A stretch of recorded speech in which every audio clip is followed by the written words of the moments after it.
Hey everybody, so welcome to another review, and this one is going to be a little bit tricky. He's a piece that actually really needs no introduction, but he is the Stan Winston Studios Pumpkinhead maquette released by Sideshow Studios. The reason it's going to be a little bit tricky is this thing is just so massive. I mean, it's huge. And it's really difficult to sort of get him in all in one shot from this iPhone. I mean, an iPhone camera does have its limitations, and I have to shoot it in landscape view because I realized that portrait, for whatever reason, kind of like messes up the high definition quality that the phone works in. It's really hard to add and crop and all that stuff. But here's what happens to show you the entire thing.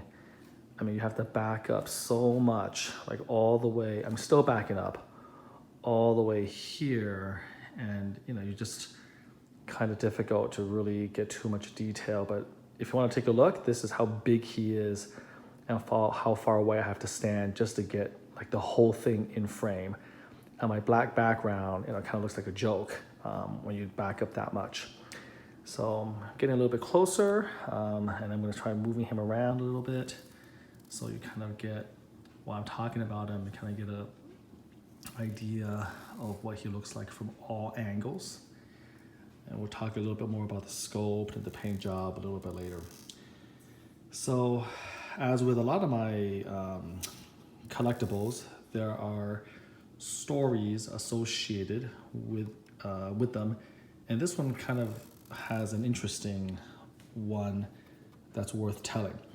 So first off, let's just begin by just talking about how rare this piece is. This is obviously a monster.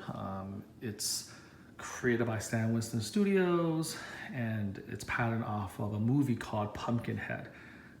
I won't go into the details of the movie or whatever. It stars Lance Henriksen, and it's a cult classic among people who are into horror movies, especially who are into Stan Winston.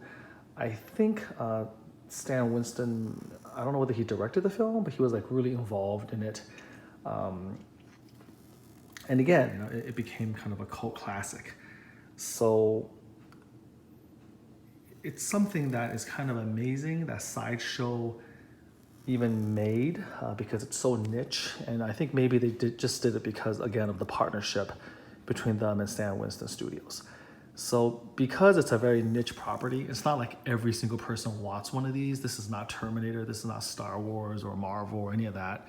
It's not even, it's not Alien or anything. Aliens, not many people know about it. So they only made a very limited number. They made like 150. That's it. Okay. So it's a huge quarter scale maquette. And again, coming from Stan Winston Studios, this is as accurate as it gets. So if for whatever reason you're a Pumpkinhead fan, it just doesn't get better than this statue, than this piece right from the studios, okay? Now, out of the 150 made, they're so rare, so it's so difficult to get this piece. So how did I even come across it? I was not lucky enough to buy when it was first released, unfortunately. I think this thing must have retailed for at least $1,000. Those of you who are inclined to check can correct me. So I came into the game late. I became a big Stan Winston fan a little bit late. And so, of course, while collecting some of his works, we got Predators, we got Terminators, Alien Queens. I was always kind of keeping my eye out on this guy. And on eBay, he would go for monster prices. I mean, ridiculous prices. Even, I think 10 years ago, he was going for $3,000, and that's if you can even find him, because you can imagine at 150 out there, he just doesn't come up very often at all. Most of the people who buy him want to keep him. They're never going to sell him. So how did I get him? Well, I just kind of looked at the time on Craigslist. I would just scan once in a while to check, and he popped up under pretty interesting circumstances. So the details are that he had some, a little bit of damage, some cracks here or there. There was no box associated with him. So, it was just a little bit beaten up, in other words, a little bit of a beaten up statue. But the person who was selling was willing to let him go for a song. I mean, I want to say like $400 or $500, like really, really cheap. And when you have a chance to get a Pumpkinhead maquette for that cheap, and the person on Craigslist is local, I mean, you have got to investigate that. So, I was in communication with the guy, we exchanged numbers, and we talked a little bit here or there. And, he just said, yeah, he came across this thing, it was a little bit beaten up, there was a little bit of damage, some cracks here or there, and he didn't have the box. He couldn't ship it. If you just look at this thing, I mean, look at this fingernail right here. It's pretty obvious why you can't ship this thing without a box. So, he just wanted to move it, and we decided to meet locally in the parking lot of a grocery store, and I drove out there to do it. It took me about 25 minutes. I went there in rush hour traffic after work. I went in there, and it looked legit. It was not a recast, and the paint looked awful. I think the original paint by Sideshow Collectibles at the time was average, kind of so-so. Pumpkinhead is sort of a difficult creature to paint appropriately. He has a lot of subtlety to his color palette, but that paint job was, I remember, just god-awful. And there were little tiny cracks. There's like a crack on the tail. The fingernail was cracked a little bit. Some of the tentacles were messed up, stuff like that. I mean, it wasn't anything major. So I gave him the cash, and I brought this home, and I remember it was so big, I actually put it on the passenger seat, put a seatbelt over it, and then I drove with one hand home, while the other hand was basically holding him steady so he wouldn't get broken up even more. And I just saw like some of the looks that some of the other drivers would just flash me on the freeway, because we were in the middle of rush hour, so it was a traffic jam. We were going 4 or 5 miles an hour literally on the way home. And I just remember the looks that some of the drivers would kind of glance my way, like, what in the world is this idiot doing with this like horrible thing in his passenger seat, and one hand cradling it, like caressing it with a seatbelt. It just, you can't make that stuff up. So anyways, I take this thing home, and of course, I have plans for him other than just displaying him the way it is with the damage and again, the atrocious paint job. So I contacted Joe Dunaway, one of my favorite painters, and normally, I use him for Predator and Alien because, in my opinion, he's the best Predator painter on the planet. But he is also really good, of course, at everything else. He's a very talented painter, and he had done a 1-to-1 life-size Pumpkinhead bust that was just phenomenal. And I own that one too. I bought it directly from Joe. So I talked to him about it, told him the situation. I said, this is a limited edition Sideshow maquette. And of course he knew what that was. And he knew the kind of the rarity. And I said I wanted him to repaint it, to repair whatever damage he saw, and just kind of, make him as good as new, if not better. So this was like a pretty unique opportunity to have something like this that is so rare. And most people who own this would never be able to even think of repainting it, just because of the expense of shipping it and then of paying the person to paint the whole thing, shipping it back. So most people who own this thing, they're just going to keep it. But of course, because of the circumstances under which I got it, Joe and I were both in the unique position of doing something special with this piece. To the best of my knowledge, this is still, this is the only Pumpkinhead maquette by Sideshow painted by Joe Dunaway for sure. And there's only one other piece that I know of that was repainted. That was by John Allred. He did a magnificent job on his version as well of Pumpkinhead. And so then what I had to do, it gets even more complicated. I had to actually borrow or buy a box for Pumpkinhead from a friend of mine. His name is Joseph Aritas. He's another fellow collector. He really did me a huge solid. So I bought the box from him to package this guy and then send him to Joe. So Joe got it, did his phenomenal paint job, which we will go, look over in detail. And then he shipped it back to me. And that seemingly is where the story ended. The hilarious thing is later on, Joseph reached out to me I think he wanted to move his Pumpkinhead, and his was the Pumpkinhead that was actually repainted by John Allred. And he wanted to sell it, and of course he couldn't do that conveniently without the box.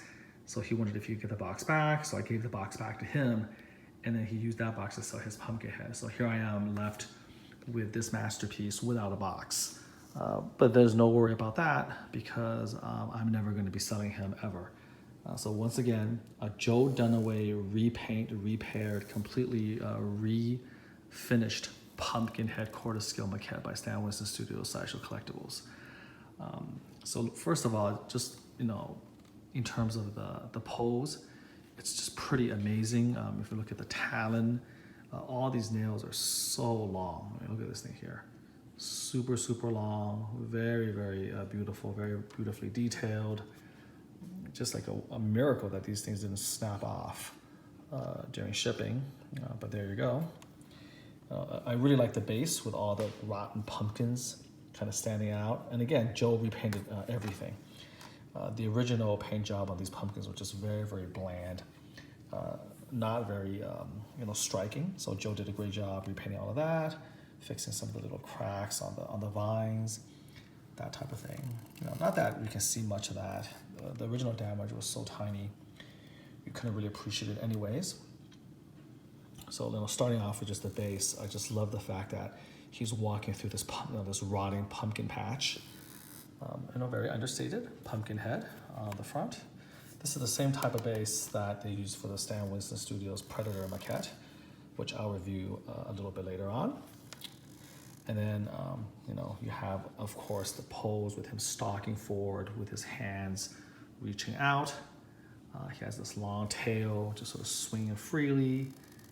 You have the undersurface, his ribs, and then the long neck with the wrinkles. And the money shot, of course, is the amazing teeth. Take a look at that. You gotta see what a great job Joe did. You gotta understand, all of this stuff was just horrible before he got to it. He repainted the entire thing, added all of the details with the vein work, all of that stuff, all very subtly put on with the airbrush. Just look at that. Look at all the little veins that he added in there. Just a beautiful paint job in general. But the head is something to behold. Look at that, close up, all of the extra little shadings, the little veins on the side of the head. Look at the eyes.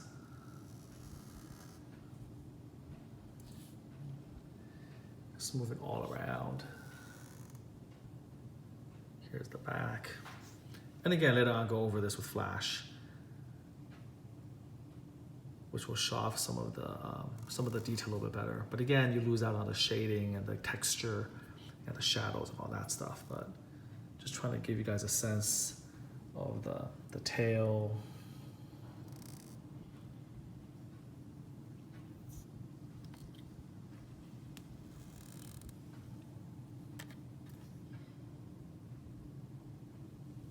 Trying to bring it to focus a little bit better.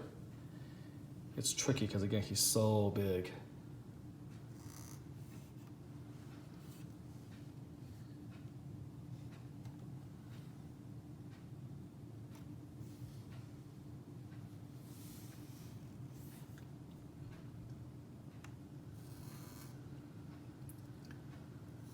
See the neck right here, and try to go up and show you the gaping mouth, the teeth.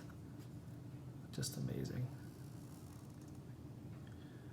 I think one of my friends, Rafael Robledo Jr., also did a custom repaint, I believe. And he was, or I think he was going to do it putting acrylic teeth and that type of thing. It was going to be pretty cool too. He could shave off the fingernails, all of that. So again, not many of these out there to be done.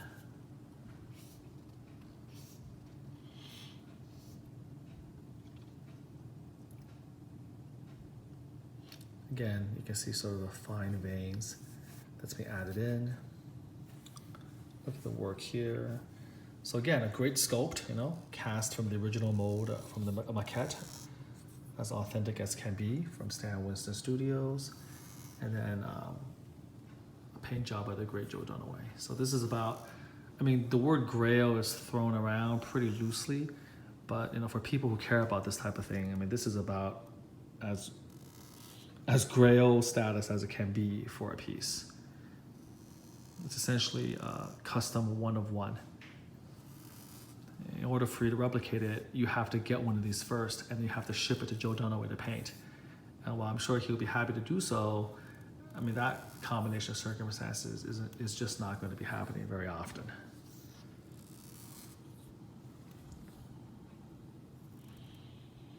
So there you have it. Okay, so I'm going to, again, try to use flash now to just highlight some of the details. So flash is on. Let's go straight for the head. Hopefully you can see some of the detail that Joe put into this thing now under flash lighting. Look at that. There's the mouth.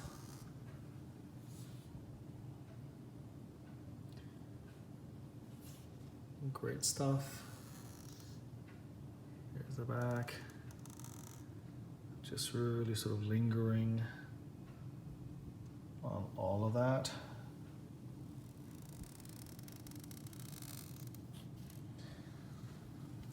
He did such a good job with the repair. I mean, like I said, I'm going under it with an iPhone X set at maximum resolution. And you can't really tell any damage at all, can you? I mean, I certainly can't. I can't tell where, you know, the crack is or any of that stuff. So, you know, he did a great job kind of camouflaging all of that. But again, the damage wasn't ever really bad to begin with. It wasn't like this thing was shattered in pieces. You know, there was like a very subtle hairline cracks here or there along the nail line or the tail. And he just, you know, completely made those disappear. All right, so this is the part that's kind of tricky. But again, look at all of the vein work he did, just remarkable. Here's the neck.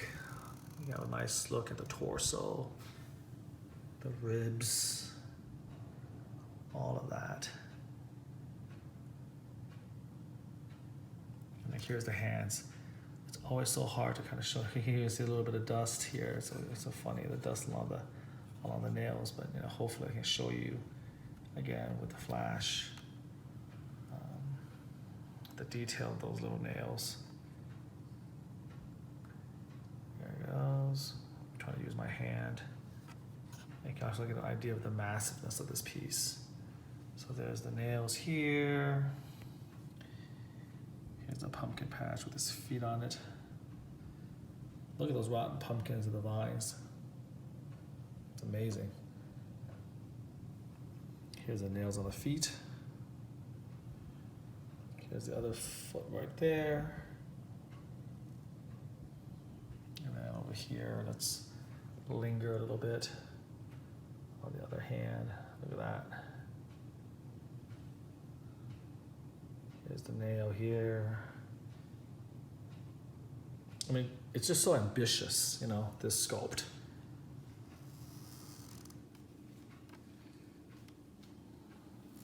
Very, very awesome. All right. So again, I can only back up so much. Kind of show you again this monster stepping forward. One of the favorites in my collection, and definitely I'm never going to let that go. First of all, because I can't. But second of all, because I never will. It's just so good. And unless you have one of these things in person, and I think no picture and even a high resolution video can really do justice to just how amazing this thing looks. Its presence, its size, its detail, the paint job that Joe put on it, the base. I mean, everything about it is just remarkable. So really happy and proud to share this with you guys. Hope you enjoyed that. And until next time, you guys take care.